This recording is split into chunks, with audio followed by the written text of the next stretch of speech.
Hello everyone, welcome back to the physical educator again. Class 12 का chapter number 6 test and measurement in sports, उसको आज हम continue कर रहे हैं। ये है उसका पार्ट सेकेंड। तो प्रीवियस वीडियो के अंदर हमने ऑलरेडी कवर कर लिए थे फर्स्ट टू टॉपिक्स, जो कि है motor fitness test and general motor fitness के बारे में। इस वीडियो के अंदर हम बाकी बचे हुए तीनों टॉपिक्स को कवर करेंगे। तो चलिए शुरू करते हैं।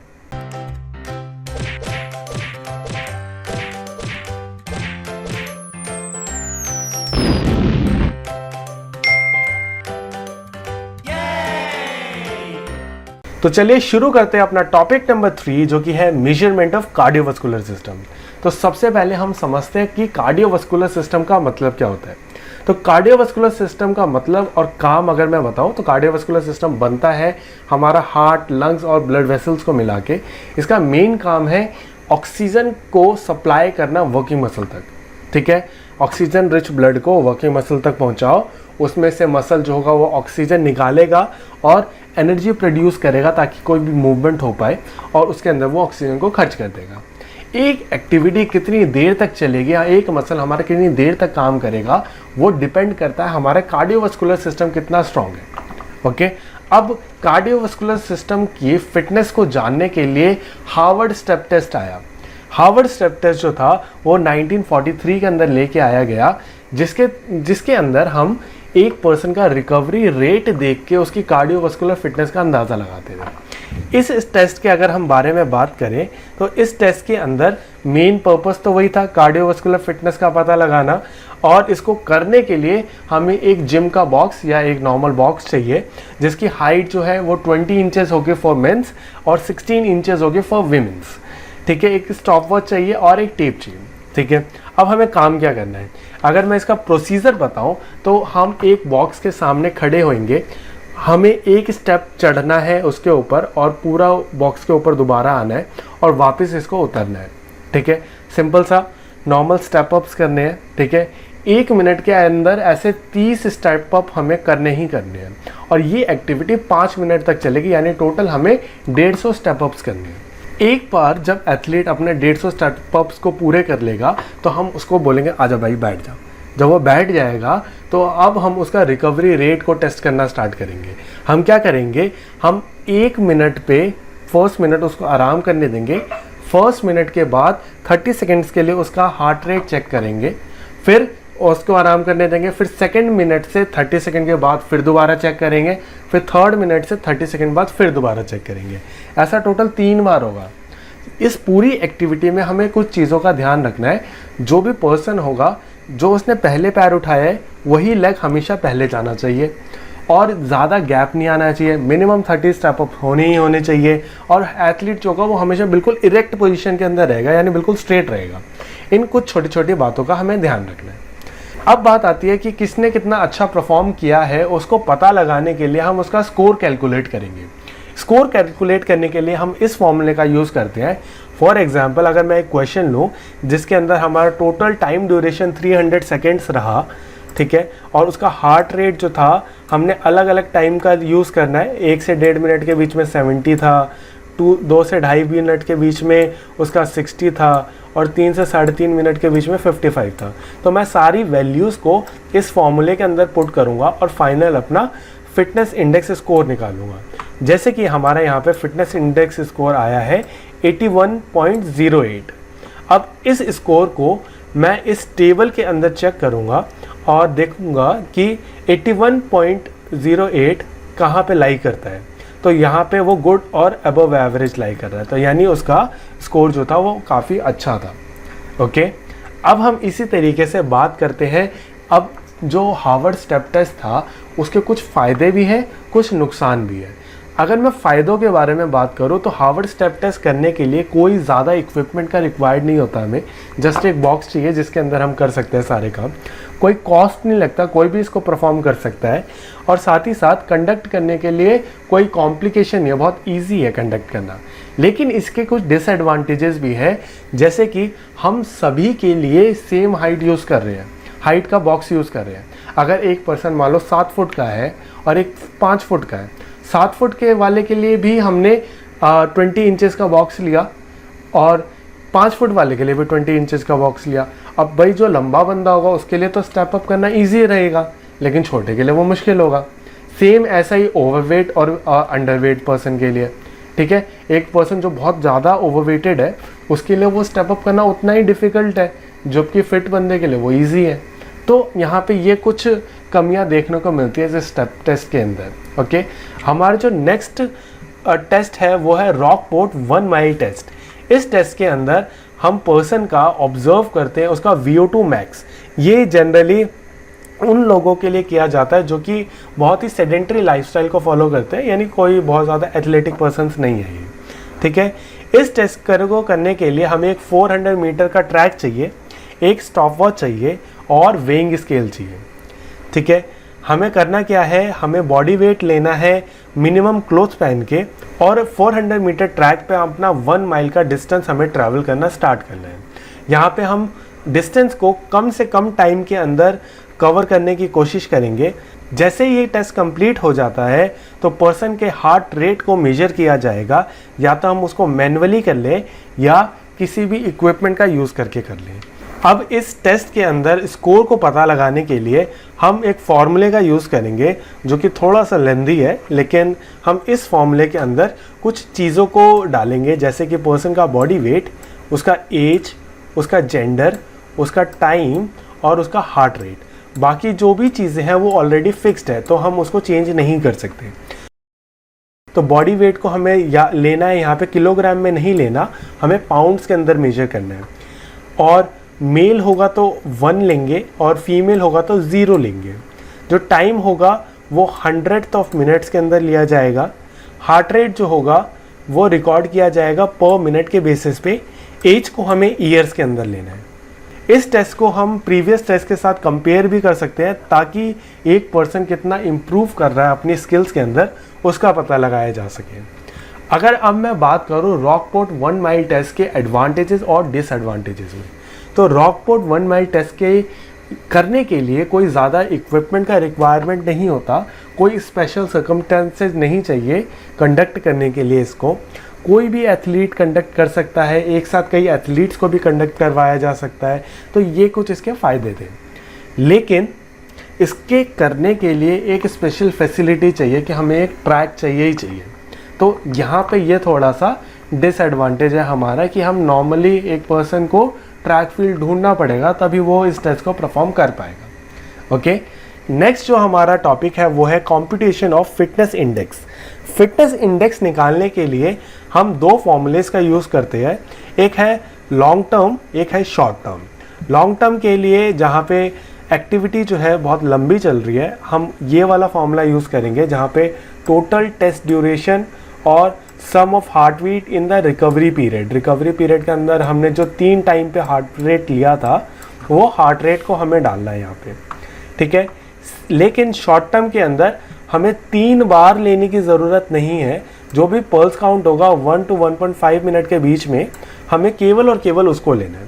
तो अगर मैं शॉर्ट टर्म के लिए निकालना चाहता हूँ तो मैं शॉर्ट टर्म वाला फॉर्मूला यूज़ कर सकता हूँ, नहीं तो लॉन्ग टर्म वाला यूनिवर्सली एप्लीकेबल रहेगा। अब हम बात करते हैं कंप्यूटेशन ऑफ फिटनेस इंडेक्स के अंदर कि जो स्कोर आया हमें उसको इस स्केल के हिसाब से चेक करना है कि उसकी रेटिंग क्या रहेगी। ओके, आगे बढ़ने से पहले अगर अब तक का वीडियो आपको अच्छा लगा हो तो इस वीडियो को लाइक करें, चैनल को सब्सक्राइब करें और बेल आइकन दबाएं ताकि आपको लेटेस्ट अपडेट मिलती रहे। नेक्स्ट जो टॉपिक है हमारा वो है सीनियर सिटीजन फिटनेस टेस्ट। जो सीनियर सिटीजन फिटनेस के अगर मैं बारे में बात करूं तो ये जो टेस्ट है ये डेवलप किया था रिकिल एंड जोन्स ने 2001 के अंदर, जो कि हमें एक जो हमारा सीनियर सिटीज़न का पर्सन है, यानी जो एक अडल्ट पर्सन है, ओल्ड एज के अंदर जो पर्सन है, उसको क्या रिस्क हो सकता है हेल्थ रिलेटेड, उसका प्री डिटर्मिनेशन करने में हेल्प करता था हमें ये टेस्ट, ठीक है। तो ताकि हम उसके हिसाब से उसको तरीके से एक्सरसाइज कराएं ताकि वो जल्दी से जल्दी बेटर हो पाए और उनका रिस्क जो है वो डिले होता रहे। ओके, अवॉइड तो हम कर ही नहीं सकते, डिले ही कर सकते हैं।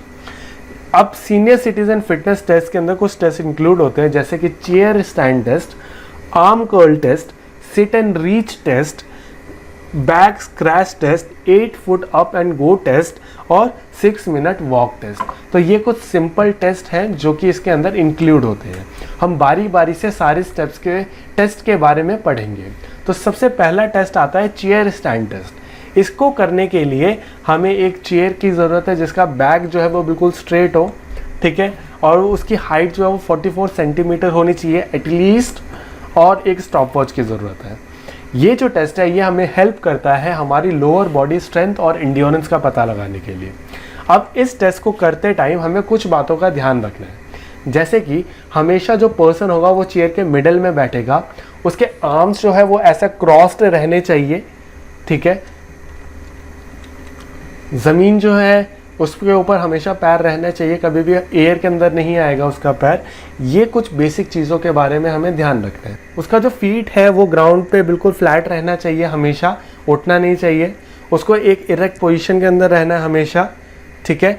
और इस एक्टिविटी को वो 30 सेकेंड्स तक लगातार करेंगे, ओके। इस टेस्ट के अगर मैं प्रोसीजर बताऊं तो चेयर को वॉल के अगेंस्ट लगा लो ताकि वो हिले ना। हमेशा मिडल ऑफ द सीट के अंदर बैठना है। उसका शोल्डर विड्थ अपार्ट के हिसाब से उनके पैर खुले होने चाहिए। ये जो डिस्टेंस है वो शोल्डर के बराबर होना चाहिए। रिस्ट जो है वो क्लोज रहेंगे उसके चेस्ट के, यानी ऐसी क्रॉस आर्म जो करके दिखाया वैसे रहना है उसको। टोटल नंबर ऑफ कंप्लीटेशन को मैं काउंट करूंगा, जब तक वो फुल स्टैंड नहीं होगा तब तक मैं उनका स्टेप को काउंट नहीं करूंगा। अब एक पर्सन ने कितना अच्छा परफॉर्म किया उसके लिए हम उसका टोटल चेयर स्टैंड्स को काउंट करेंगे 30 सेकेंड के लिए। मेंस के लिए अलग नॉर्म्स है और फीमेल्स के लिए अलग नॉर्म्स है, ओके। हमारा जो नेक्स्ट टेस्ट हमारे पास आता है वो है आर्म कर्ल टेस्ट। ये क्यों करवाया जाता है? ताकि एक पर्सन की अपर बॉडी स्ट्रेंथ को पता लगाया जा सके, उसका अपर बॉडी एंड्योरेंस पता लगाया जा सके। इसको करने के लिए फीमेल के लिए हम देंगे उनको 5 पाउंड का वेट और मेल के लिए देंगे हम उनको 8 पाउंड्स का वेट। एक चेयर पे बैठना है, विदाउट आर्मरेस्ट होनी चाहिए ताकि उनका कर्ल अप सही से हो पाए, ठीक है। और एक स्टॉप वॉच को लिया जाएगा। इसका अगर मैं प्रोसीजर बताऊं तो इसको करने के लिए 30 सेकेंड्स का टाइम दिया जाता है और जिसके अंदर ज़्यादा से ज़्यादा कर्ल अप्स करवाए जाएंगे और उनको काउंट किया जाएगा। लेकिन प्रॉपरली जो मसल है उनका स्क्वीज़ होना चाहिए और प्रॉपरली आर्म जो है स्ट्रेट होना चाहिए। इन दोनों चीज़ों का ध्यान रखना है। जो वेट है वो स्विंग नहीं करना चाहिए, यानी वो झूलना नहीं चाहिए। नॉर्मली कंट्रोल्ड मूवमेंट होनी चाहिए। अब किस एथलीट ने, किस पर्सन ने कितना अच्छा परफॉर्म किया उसके लिए हम नॉर्म्स को अपनाएंगे कि total number of arm curls को काउंट किया जाएगा 30 सेकेंड के अंदर जो परफॉर्म हुए, और इन चार्ट्स के थ्रू मेजर किया जाएगा कि उनका परफॉर्मेंस कितना अच्छा रहा। अब हम बात करते हैं अपने अगले टेस्ट की, जो कि है chair sit and reach test. Generally हम सिट एंड रीच टेस्ट जो करते थे वो फ्लोर पे करते थे, लेकिन ओल्ड एज पर्सन के साथ कई बार उनको बैठने के अंदर उनका नी जो है वो बहुत ज़्यादा इशू देता है। तो उसके लिए हम क्या करते हैं, chair sit and reach test का यूज़ करते हैं, जहाँ पे चेयर पे बैठे बैठे वो दूर से दूर पहुँचने की कोशिश करेंगे और अपने फीट को टच करना और उसको सरपास करने की कोशिश करेंगे। अब इसको टेस्ट करने के लिए हमारा मेन काम क्या है, ये हमारी फ्लेक्सिबिलिटी को मेजर करने के लिए काम करता है। और इसको करने के लिए हमें कुछ इक्विपमेंट चाहिए, जैसे कि एक चेयर, एक रूलर जिससे मैं नाप सकूं चीज़ों को कि कितना डिस्टेंस कवर किया उसने, और जो चेयर की जो हाइट है वो 44 सेंटीमीटर एटलीस्ट होनी ही चाहिए। इन चीज़ों का मैं बस ध्यान रखूँगा। अब इस टेस्ट को करने के लिए हम एक चेयर के एज पे बैठेंगे, एक फुट को फ्लोर पे रखेंगे और दूसरे को एक्सटेंड करेंगे, मतलब स्ट्रेट करेंगे। एक फुट ऐसे स्ट्रेट रहना चाहिए, दूसरा 90 डिग्री पे बेंडेड रहना चाहिए। वो कोशिश करेंगे हाथ से फीट को टच करना और उसको सरपास करने के लिए, लेकिन हमें ध्यान देना है कि कोई भी जर्की मूवमेंट नहीं होना चाहिए, यानी जर्क्स नहीं आने चाहिए। और जिस भी पोजीशन पे वो जहाँ तक भी पहुँचे वहाँ पे उनको 2 सेकंड तक होल्ड करना ही करना है, ठीक है। टिप और फिंगर काउंट किया जाएगा, जब भी उसका टिप होगा उस पोजीशन से हम मेजरमेंट करेंगे। अब अगर मैं बात करूं कि एक एथलीट ने या एक पर्सन ने कितना अच्छा परफॉर्म किया, तो उसके लिए अगर वो टो तक के डिस्टेंस तक पहुंचते हैं उसका फिंगर, तो उसके हिसाब से हम उनको पॉजिटिव और नेगेटिव पॉइंट्स देंगे। अगर वो टो तक पहुंचते हैं तो 0, टो से पहले रह जाते हैं तो नेगेटिव पॉइंट, और टो को ओवरलैप करके उनका हाथ जो है या फिंगर का जो टिप है वो आगे निकल जाता है तो उनको पॉजिटिव पॉइंट्स दिए जाएंगे। तो इन नॉर्म्स को अपनाते हुए हम मेंस और फीमेल्स को स्कोर देंगे। नेक्स्ट जो हमारे पास टेस्ट आता है वो आता है बैक स्क्रैच टेस्ट। ये हमारी अपर बॉडी फ्लेक्सिबिलिटी को मेजर करने के लिए यूज़ किया जाता है। इसके लिए हमें कुछ नहीं चाहिए, जस्ट एक रूलर चाहिए, ठीक है, जिसके थ्रू हम पूरा का पूरा टेस्ट परफॉर्म होगा। अब इस टेस्ट को करने के लिए हमें कुछ ऐसा खास करने की ज़रूरत नहीं पड़ती। जस्ट हम एक इरेक्ट पोजीशन के अंदर रहेंगे, हाथ को पीछे लेके जाके उनको ऐसे टच करने की कोशिश करेंगे। अब जितना आगे जाएगा उतना अच्छा है, जितना कम रहेगा उतना ख़राब है। ओके, अब ध्यान देना है क्या, अगर फिंगर की टिप्स आपस में टच नहीं होती तो हम देंगे नेगेटिव पॉइंट्स, अगर वो टच हो जाती है तो 0, और ओवरलैप करेंगे तो हम देंगे उसको पॉजिटिव पॉइंट्स। अब मेल्स और फीमेल्स के लिए इन नॉर्म्स को अपनाया जा सकता है। अब हमारे पास जो नेक्स्ट टेस्ट आता है वो आता है 8 foot up and go test. इस टेस्ट को करने के लिए हमें एक चेयर चाहिए जिसका स्ट्रेट बैक हो, 44 सेंटीमीटर हाइट हो, एक स्टॉप वॉच, एक कोन मार्कर और एक मेजरिंग टेप चाहिए। साथ ही साथ हमें कोई हिंड्रेंसेस चाहिए एरिया के अंदर, वो कोन भी हो सकता है, ठीक है। अब ये काम क्या आता है, ये टेस्ट काम आता है हमारा एक पर्सन का बैलेंस चेक करना, उसका स्पीड को इवैल्यूएट करना, ठीक है, और उसकी एजिलिटी को देखना। ये बहुत सिंपल सा टेस्ट है जिसके अंदर एक पर्सन जो होगा वो खड़ा होगा चेयर से और 8 फीट तक उसको वॉक करना है स्ट्रेट। जैसे ही उसको गो का कमांड मिलेगा और वो कोन को सरपास करता हुआ रोटेट करके वापस अपने चेयर के पास जाएगा। जैसे ही ये कंप्लीट होता है तो उसका एक राउंड जो होगा वो कंप्लीट हो जाएगा। ऐसे उसको 2 राउंड परफॉर्म करने के लिए दिए जाएंगे। जो भी बेस्ट स्कोर होगा उसको रिकॉर्ड किया जाएगा। यहाँ पे रनिंग नहीं होनी चाहिए, केवल और केवल वॉकिंग ही होनी चाहिए। अब हम बात करते हैं कि किसने कितना अच्छा परफॉर्म किया, वो जानने के लिए हम इन नॉर्म्स का चेक करेंगे। ओके, जो हमारे पास नेक्स्ट टेस्ट आता है वो आता है 6 मिनट वॉक टेस्ट। ये जो है हमारी एरोबिक इंड्योरेंस को पता लगाने में हेल्प करता है। इसके लिए कोई इक्विपमेंट की ज़रूरत नहीं पड़ती, जस्ट एक मेजरिंग टेप चाहिए जिससे मैं डिस्टेंस मेजर कर सकूं, और साथ ही साथ एक स्टॉप वॉच चाहिए कि उसने कितने टाइम के अंदर ये ट्रैवल किया वो पता लगाया जा सके। इस टेस्ट के अंदर जो पर्सन होगा वो 6 मिनट के अंदर जितना ज़्यादा से ज़्यादा डिस्टेंस कवर कर सकता है वो उतना करने की कोशिश करेगा। साथ ही साथ वो रेस्ट करना चाहे तो रेस्ट भी कर सकता है बीच के अंदर, लेकिन 6 मिनट के अंदर वो जितना ट्रैवल करेगा उतना अच्छा स्कोर होगा, ठीक है। अब किसने कितना अच्छा स्कोर किया उसके लिए हम इन नॉर्म्स का यूज़ करेंगे। तो बस इतना ही था इस वीडियो के अंदर। यहीं पे हमारा चैप्टर ये ख़त्म होता है। Thank you so much. So ये है हमारा अपकमिंग वीडियो और आप चेक कर सकते हैं प्लेलिस्ट को। Subscribe to the channel and stay connected.